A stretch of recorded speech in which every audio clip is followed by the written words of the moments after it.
जय हिंद दोस्तों। आज की जो हमारी क्लास है ये क्लास मिशन मेंस 2026 MM26 की जो हमारी फ्री सीरीज चल रही है उस सीरीज का लेक्चर नंबर 10 है। ध्यान दीजिएगा। देखिए लेक्चर नंबर 1 पे जहां से आपने आंसर राइटिंग स्टार्ट किया होगा, आज की क्लास को करते समय आपकी आंसर राइटिंग स्किल में कुछ ना कुछ सुधार, कुछ ना कुछ इंप्रूवमेंट जरूर हुआ होगा, ये मेरी गारंटी है। देखो जितने भी एस्पिरेंट लेक्चर नंबर 1 से इस पूरी सीरीज को फॉलो कर रहे हो, एक बार कमेंट सेक्शन में मुझे बताना कि क्या ये सीरीज आपके लिए बेनिफिशियल है, क्या इस सीरीज से आपकी आंसर राइटिंग इंप्रूव हो रही है। और अगर हो रही है तो आने वाले 3 से 4 महीने मैं लगातार आपके साथ इस फ्री सीरीज में जुड़े रहूंगा। और ये मेरी गारंटी है कि जब इस सीरीज की 100वीं क्लास हम लोग कंप्लीट कर रहे होंगे, तब तक आप एकदम टॉपर वाले आंसर लिखने के लिए सक्षम हो चुके होंगे, कैपेबल हो चुके हैं, ये मेरी गारंटी। ठीक है, चलिए आज के इस प्रश्न पर फोकस करते हैं। लेक्चर नंबर 10 हमारा है और जो आज का हमारा प्रश्न है वो जीएस पेपर 1 का है।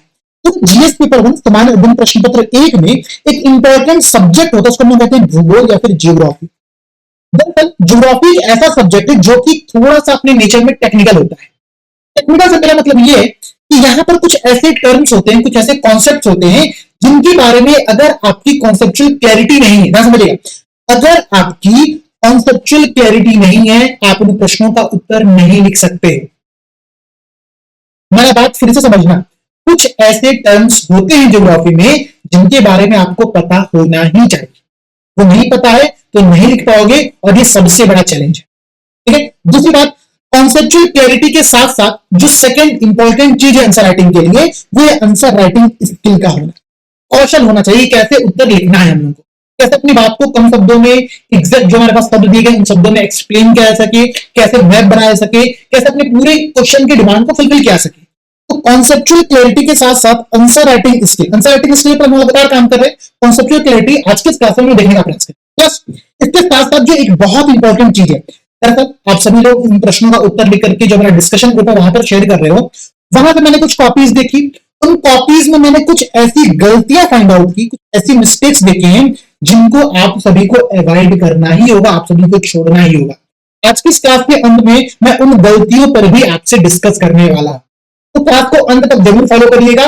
चलिए स्टार्ट करते हैं आज की इस क्लास को। तो प्रश्न क्या दिया गया दोस्तों, प्रश्न है बहुत इंपॉर्टेंट सा, बहुत प्यारा सा प्रश्न है। पश्चिमी विक्षोभ क्या है? What are western disturbance? एक बहुत इंपॉर्टेंट टर्म होता है, तो हम कहते हैं WD, वेस्टर्न डिस्टर्बेंस। इसी पर आपसे प्रश्न पूछा गया। प्रश्न की पहली डिमांड तो बहुत क्लियर है, क्या व्हाट आर वेस्टर्न डिस्टर्बेंस, ये क्या है पश्चिमी विक्षोभ, आपको समझाना है। एक डिस्क्रिप्टिव नेचर का पहला डिमांड यहां पर आपको देखने को। क्वेश्चन की सेकंड डिमांड थोड़ी सी इंटरेस्टिंग है, थोड़ी सी अच्छी है, उसको समझने का प्रयास करिएगा। कई एस्पिरेंट यहीं पर गलती कर चुके हैं। क्वेश्चन की डिमांड क्या है, वे उत्तर भारत में, नॉर्थ इंडिया में मौसम के प्रारूप को, वेदर पैटर्न को कैसे प्रभावित करते हैं। देखो दो प्रकार का प्रश्न बन सकता था। एक प्रश्न बन सकता था कि पश्चिमी विक्षोभ क्या है, वेस्टर्न डिस्टर्बेंस क्या है, ये भारत को कैसे प्रभावित करता है। जब भारत के सभी डायमेंशन की बात करता तो हम एक वेदर को, एक मौसम के प्रारूप को भी वहां पर शामिल करते और इसके साथ साथ अन्य पैटर्न, जैसे कि एग्रीकल्चर पर क्या पैटर्न डाल रहा है, टूरिज्म पर क्या पैटर्न डाल रहा है, यहाँ की इकोनॉमी पर क्या पैटर्न डाल रहा है, इन सारी बातों को भी कंसीडर किया जाता। लेकिन क्वेश्चन की एग्जैक्ट डिमांड क्या है कि वेदर के पैटर्न को, यहीं पर एक्सपीरियंस ने गलती की है। जब आपने आंसर लिखा, आपने लगभग सारे डायमेंशन कवर कर दिए। ठीक है, हम उन डायमेंशंस को भी अपने आंसर में शामिल करेंगे, इस प्रश्न के अंदर में शामिल करेंगे, लेकिन वहां पर जिन शब्दों का हम प्रयोग करेंगे वो सब लिमिट थोड़ी सी कम होगी। क्वेश्चन का जो डिमांड है, जो मेन डिमांड है, उस पर हमारा फोकस ज्यादा होगा। बात समझ लो, वेदर पैटर्न पर फोकस करना है, ये बात ध्यान से समझ। अच्छा, मैंने कई बार इससे पहले बोला है कि जब भी प्रभावित करने की बात आएगी, हम प्रभावित दो प्रकार से समझेंगे, एक किस प्रकार से पॉजिटिवली इंपैक्ट कर रहा है और किस प्रकार से नेगेटिवली प्रभावित कर रहा है। ये दो डायमेंशन हमारे वहां पर बनेंगे, हमारा आंसर तैयार हो जाएगा। तो हमारा क्वेश्चन का जो एक आंसर लिखते समय जो हमारा आईबीसी स्ट्रक्चर होता है, इंट्रोडक्शन, मेन बॉडी और कंक्लूजन का जो स्ट्रक्चर होता है, उसमें बहुत सिंपल स्ट्रक्चर। क्या इंट्रोडक्शन में क्या होगा, वेदर डिस्टर्बेंस क्या है समझा देंगे। ठीक है, मेन बॉडी में मानेंगे तो वहां पर क्या है, ये कैसे प्रभावित करता है। लेकिन ध्यान से समझना, क्योंकि इस प्रश्न को मैंने आप सभी को 200 शब्दों में लिखने को कहा है। ठीक है, तो क्या होता है वेस्टर्न डिस्टर्बेंस, ये बताकर काम नहीं चलेगा। इसकी उत्पत्ति कैसे होती है, ठीक है, ये कैसे फ्लो करता है, कैसे आता है, ये बात आपको बतानी पड़ेगी। और यहीं पर आपको एक मैप बनाना, तो मेन बॉडी में इसकी उत्पत्ति, ठीक, इसका ओरिजिन कैसे होता है, कैसे प्रोसेस करता है, कैसे ट्रेवल करता है, भारत में कैसे आता है, इसको पूरा मैप के थ्रू आपको बना के समझाना होगा। ये एक बेहद इंपॉर्टेंट पॉइंट है। बहुत सारे एक्सपीरियंस ने अपने आंसर में मैप बनाया है, जो कि बहुत अच्छी बात है। हालांकि उस मैप बनाने के तरीकों में कुछ गलतियां थी, मैं गलती बताऊंगा अभी, लेकिन समझना पहले क्वेश्चन दिमाग समझो। मेन बॉडी में ये भी चीजें आपको एक्सप्लेन करनी पड़ेगी और उसके बाद हेडिंग डालना पड़ेगा कि मौसम के प्रारूप को कैसे प्रभावित करता है, तो सकारात्मक रूप से कैसे प्रभावित करता है और नकारात्मक रूप से कैसे प्रभावित करता है। दो डायमेंशन बनेंगे, उसको आंसर लिख करके फिर हम लोग एक बेहद शानदार कंक्लूजन देंगे। कंक्लूजन कुछ करंट ओरिएंटेड हो सकता है, कुछ आप लेटेस्ट पॉइंट गवर्नमेंट की जो इनिशिएटिव है जिससे वेस्टर्न डिस्टर्बेंस को समझने में मदद मिलेगी, उसको कंक्लूजन में शामिल कर सकते हो। इस प्रकार के आंसर आपको लिखने हैं, ठीक है। तो ये पूरी बात समझ में आ गई। अब चलिए आंसर तो हम लिख लेंगे, पहले कॉन्सेप्चुअल क्लैरिटी करते हैं। वेस्टर्न डिस्टर्बेंस वास्तव में क्या होता है उसको समझने का प्रयास करें। देखो, वेस्टर्न डिस्टर्बेंस में जो पहला टर्म है वेस्टर्न, पश्चिमी, वो किस बात को एक्सप्लेन कर रहा है? चूंकि पूरी घटना भारत के संदर्भ में पड़ी आ रही है, तो भारत के पश्चिम में होने वाली किसी घटना को वेस्टर्न डिस्टर्बेंस कहा जा रहा होगा, ठीक है। भारत के पश्चिम में क्या है तो मैं आपको समझाता हूं, आप मैप के थ्रू समझने का प्रयास करिएगा। देखो, ये है हमारा हमारा प्यारा, ठीक है, हमारा प्यारा भारत, ठीक है, समझ में आ रही है। ये है आपका भारत के पश्चिम में, ठीक है, मेडिटेरियन सी, भूमध्य सागर। अब ध्यान से आप लोग समझिएगा, दरअसल जो मेडिटेरियन सी है, यहां पर क्या होता है ना, यूरोप से आ रही होती है ठंडी पवनी, कोल्ड एयर आती है, ठीक है, और अफ्रीका से आपकी आती है वार्म एयर। तो वार्म और इन कोल्ड एयर का मिलन होता है मेडिटेरियन सी में, अभिसरण होता है। और जब ये अभिसरण होता है तो यहां पर सब ट्रॉपिकल साइक्लोन क्रिएट होते हैं, ठीक है। ध्यान रखिएगा, एक सब ट्रॉपिकल साइक्लोन क्रिएट होने की जो सबसे अच्छी कंडीशन है वो कोल्ड एयर मास और वार्म एयर मास का मिलना होता है। जब मेडिटेरियन सी में घटना घटती है तो यहाँ पर साइक्लोन क्रिएट हो रहा है, सब ट्रॉपिकल साइक्लोन तो यहाँ पर क्रिएट होती है। समस्या फिर भी वही है, भारत से हजारों किलोमीटर दूर पश्चिम में घटना घट रही है, उससे भारत पर कैसे प्रभाव पड़ रहा है? तब तक जब ये पूरी घटना हो रही है यहाँ पर बनता है हाई प्रेशर, और भारत के जो नॉर्थ रीजन होता है वहां पर होता है लो प्रेशर, जिसके कारण से एक जेट स्ट्रीम फ्लो करती है, जो कि हमेशा होती है, हमेशा पश्चिम से पूरब की तरफ फ्लो कर रही होती है। गर्मियों के टाइम में ये जो पूरी जेट स्ट्रीम होती है ये चाइना के ऊपर से फ्लो करती है, लेकिन ठंडी के समय भारत में जब विंटर सीजन होता है उस समय ये जेट स्ट्रीम आपकी नॉर्थ इंडिया, ठीक है, जो आपका पूरा हिमालयी क्षेत्र है, ठीक है, जम्मू कश्मीर, लद्दाख, पंजाब, हिमाचल, उत्तराखंड, उत्तर प्रदेश के मेजर एरियाज, इन एरियाज में जेट स्ट्रीम फ्लो करती है। तो यही जेट स्ट्रीम जब पश्चिम से वेस्ट से ईस्ट की तरफ आ रही होती है तो मेडिटेरियन सी में बनने वाले इस सब ट्रॉपिकल साइक्लोन को अपने साथ लेकर के भारत की तरफ मूव करती है। और जब भारत की तरफ आ रही है तो रास्ते में क्या बनता है? ब्लू है पानी, पानी मतलब समुद्र पड़ता है, वाटर बॉडीज पड़ते हैं, ठीक है, पर्शियन गल्फ हो गया आपका, अरब सागर आपका हो गया। यहां से वो क्या करते हैं ना, ये वहां से ह्यूमिडिटी को एब्जॉर्ब करते हैं, और वही ह्यूमिडिटी जेट स्ट्रीम के साथ होते हुए जब भारत में प्रवेश करती है तो भारत में जो पूरा हिमालयी क्षेत्र है, समझिएगा, भारत में जो पूरा हिमालयी क्षेत्र है, इन हिमालयी क्षेत्र से, हिमालयी मतलब हिमालय से टकरा करके यहाँ पर क्या करती है? ओलावृष्टि करती है, हिमपात करती है, बारिश करती है। और ये सारी घटना कब घट रही है? ये मानसून में नहीं हो रहा, ये हो रहा है ठंडी सीजन में, विंटर सीजन में घटना हो रही है। या फिर मैं आपसे एक स्टेप आगे बढ़कर कहूं, अभी पूरे भारत में, वर्तमान में पूरे भारत में अब देख रहे हो कि अचानक से बारिश आ गई, अचानक से एकदम खूब ठंडी ठंडी हवाएं चलने लग रही है।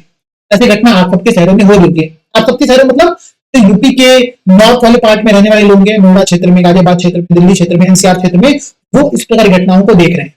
ये घटना क्यों हो रही है? ये घटना ये वेस्टर्न डिस्टर्बेंस का ही प्रभाव पड़ रहा है।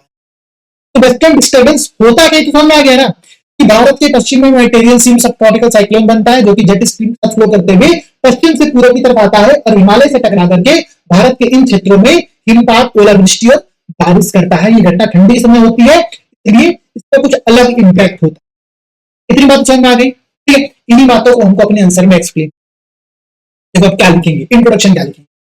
पश्चिमी विक्षोभ मतलब जो वेस्टर्न डिस्टर्बेंस होता है, ठीक है, वो क्या होता है? वो ईस्टवर्ड मूविंग विंड होती है, समझिएगा, पूर्वाभिमुख हवाएं और लो प्रेशर सिस्टम, ठीक है, जो कि मेडिटेरियन रीजन में, भूमध्य सागर क्षेत्र में उत्पन्न हुआ रहता है, उसका परिणाम होती है ये, ठीक है, समझिएगा। They bring rainfall and snowfall specially during the winter season two north western India.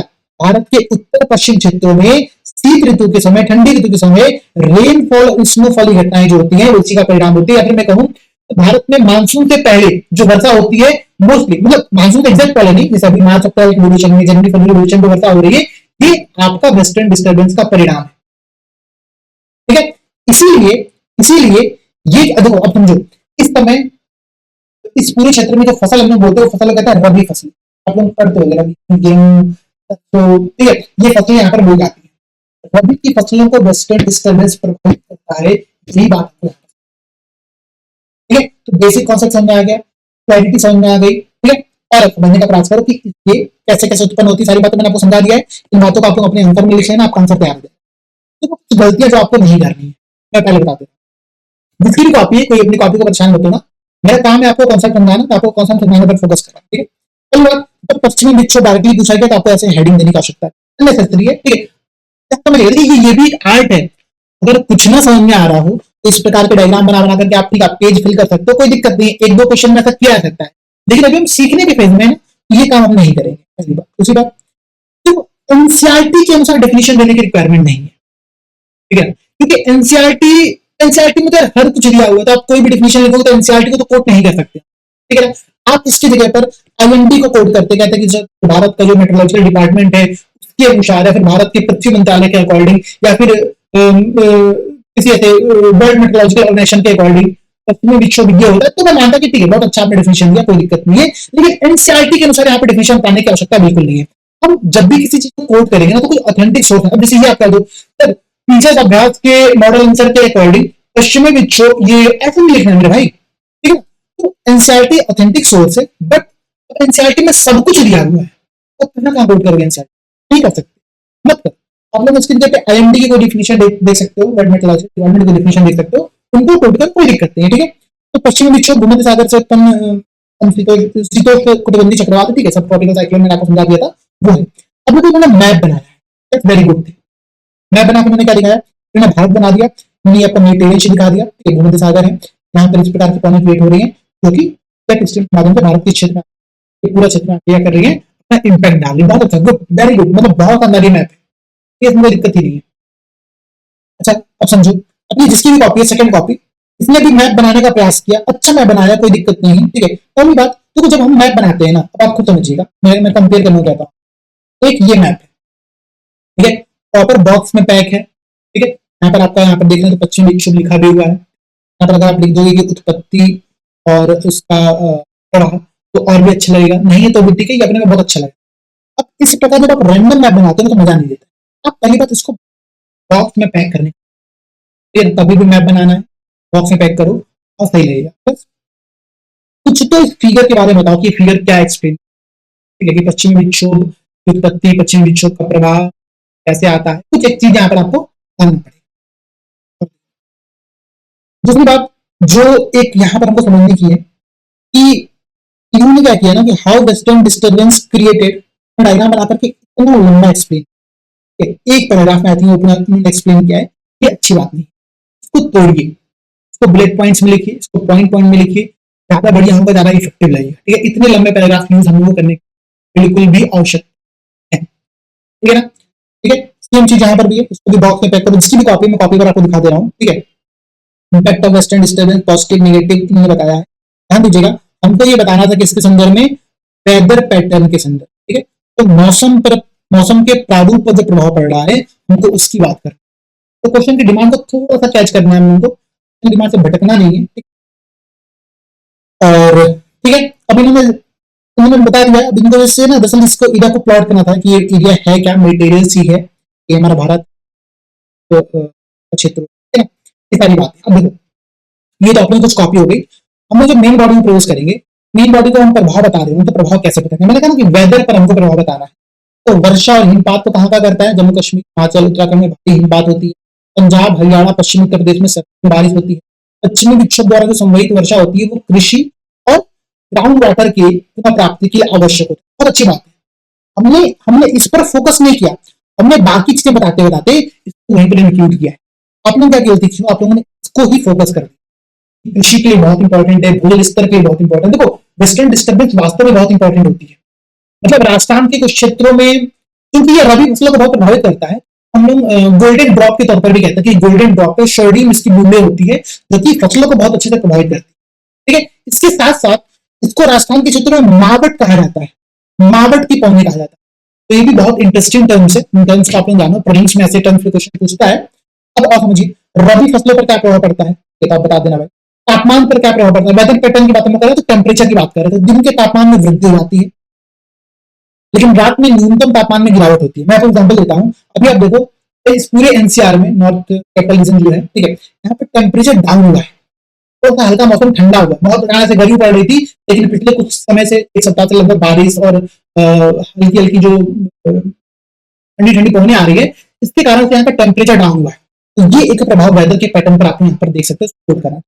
तो इसके साथ साथ कुछ और भी मौसमी घटनाएं होती है, जैसे कि ओलावृष्टि होती है, बिजली मतलब थंडर स्टॉर्म हो रहा होता है, स्थानीय जो लोकल स्टॉर्म्स होती है वो आती है। ठीक है, तो घना, अब देखो समझना, अब इसके साथ दिक्कत क्या आती है, निगेटिवली इम्पैक्ट कैसे कर रहा है, तो एक बहुत घना कोहरा आता है।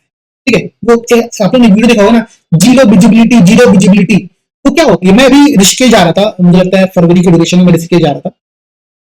वास्तव में दिल्ली से ऋषिकेश जाने में जो बैंड बजी, गाड़ी समझ रहे थे, भाई लोग जा रहे थे, तो एकदम जीरो विजिबिलिटी, मतलब वास्तव में कुछ नहीं दिखाई दे रहा था। मैंने एक वीडियो बना करके डाला भी था चैनल पे, आपने देखो। तो वो क्या कहने का मतलब है कि इससे जो ट्रांसपोर्ट सिस्टम होता है ना, बहुत बुरी तरीके से प्रभावित, बहुत सारी फ्लाइट कैंसिल होती है, बहुत सारी ट्रेन लेट हो जाती है शेड्यूल में। ठीक है, रोड एक्सीडेंट इतने ज्यादा होते हैं हाईवेज पर, किसी की सीमा नहीं है। मतलब मुझे याद है कि नोएडा में, ठीक है, गोरखपुर से नोएडा के लिए बस जा रही थी, फरवरी का ड्यूरेशन था, या फरवरी से थोड़ा सा जनवरी की बात है, लाइन से 8-9 प्राइवेट बसें आपस में टकराती हैं, क्योंकि जीरो विजिबिलिटी, तभी में आग लगती है, बहुत नुकसान होता है जान माल का। तो वो घटनाएं इस ड्यूरेशन में होती हैं। इसके पीछे एक बहुत बड़ा कारण है कि जो कोहरा है वो इस वेस्टर्न डिस्टर्बेंस के साथ इस पूरे क्षेत्र में प्रवेश करता है। प्लस अब ये और क्या प्रभाव डालती है, जो हिमालयी नदियां हैं, क्योंकि इसमें बर्फबारी हो रही है, बर्फबारी होगी तो क्या होगा, तो ग्राउंड वाटर है, जो रिवर वाटर है, उसमें जल प्रवाह, जो वाटर फ्लो है, उसको बनाए रखने में मदद मिलती है। साल भर यही वाटर फ्लो मैनेज होती है। ठीक है ना, ये सारी बात समझ लीजिएगा आप लोग। बाकी मैंने आपको एक्स्ट्रा इन्फॉर्मेशन के तौर पर कुछ बातें बताई थी, इसकी देखो ये टूरिज्म के लिए बहुत इंपॉर्टेंट है, बट वेदर पैटर्न मैं उसके अलग से कुछ नहीं बता रहा हूँ। टूरिज्म के लिए बेहद इंपॉर्टेंट है। हिमाचल प्रदेश, जम्मू कश्मीर आप जाओगे ना, तो ये कुल्लू मनाली का पूरा क्षेत्र हो गया, डलहौजी हो गया, ठीक है, आप जाओगे वहां पर क्या कहते हैं, मैकडोनाल्ड क्या है वहां, शिमला चले जाओ। ठीक है, तो इन क्षेत्रों में ना टूरिज्म बहुत ज्यादा हो जाता है, क्योंकि बर्फबारी कारण से यहाँ पर जो आइस स्पोर्ट्स होते हैं कि बर्फ पर खेले जाते हैं, उनमें बहुत वृद्धि होती है। वहाँ का जो लोकल आजीविका है, जो लोकल रोजगार है, वो वहां पर क्रिएट होता है। वेस्टर्न डिस्टर्बेंस का एक बहुत पॉजिटिव इम्पैक्ट ये होता है।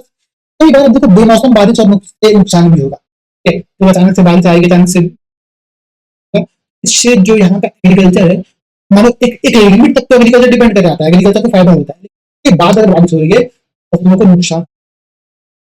ठीक है, ये सारी बातें डाल देंगे हम लोग।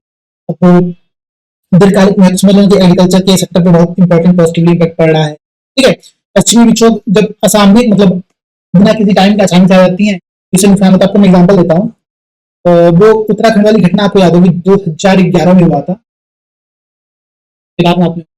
ठीक है, जहाँ पर बहुत बड़ा भूस्खलन आया था और मतलब बहुत सारे लोगों की मृत्यु हुई थी। वो वेस्टर्न डिस्टर्बेंस का ही परिणाम था। पिछले साल मुझे लगता है लद्दाख में भी बाढ़ आई थी, वेस्टर्न डिस्टर्बेंस का ही परिणाम था। कई सारे गांव होते हैं, ठीक है, तो बाढ़ के कारण से जनधन की बहुत कॉस्ट है। ठीक है, ये सारी बातें बता सकते हो। कंफ्यूजन में मैं एक लोगों का कंफ्यूजन देखा था, बड़ा प्यारा कंफ्यूजन मैंने दिया था। मैं तो वो उस प्रकार के कंफ्यूजन, नॉर्मल कंफ्यूजन तो सब लोग लिखते हैं, कोई दिक्कत नहीं उसमें है, लेकिन कुछ कंफ्यूजन ऐसे डाल सकते हैं, जैसे कि या देखिए इनमें क्या लिखा है, अब अगर डबल हेडेड सॉल्ट की गई, तो थोड़ा सा गलत डाला है, तो हटा दो। If it's common suits the agriculture, it is beneficial, but if it's come late or its intensity is high, it can overly affect both life and the property. Very good. यहाँ पर इन्होंने एक बहुत इंपॉर्टेंट पॉइंट ऐड किया कि IMD जो है, IMD launches mission मौसम for early and precision detection of climatic phenomena. ये एक बहुत इंपॉर्टेंट पॉइंट कि हमने करंट से लिंक करके इस पूरी समस्या का समाधान खोजने की बात करते हैं। अगर हम अगले डिटेक्शन कर लेंगे वेदर का, वेदर पैटर्न का, तो हमारे लिए फायदा होगा। ठीक है, ये बातें आप लोगों को अपने आंसर में शामिल करनी है, इस प्रकार से आप लोगों को आंसर आएंगे। देखो ये हमारा टॉपिक पर एक क्लास इसके लिए ना मैं आपको एक सीरीज मेरी और एक मेरी वीडियो है पूरी की पूरी मानसून पर, उस वीडियो का लिंक मैं आपको डिस्क्रिप्शन में दे दूंगा। इसका लिंक मैं आपको डिस्क्रिप्शन दे दूंगा, अगर आप उसको देखिएगा और वहां से आप उस मानसून वाले टॉपिक की पूरी क्लास को कंप्लीट कर सकते हैं। मिलते हैं आपको अगली क्लास में। सभी दोस्तों को जय हिंद। क्लास कैसी लगी है कमेंट में जरूर बताइएगा।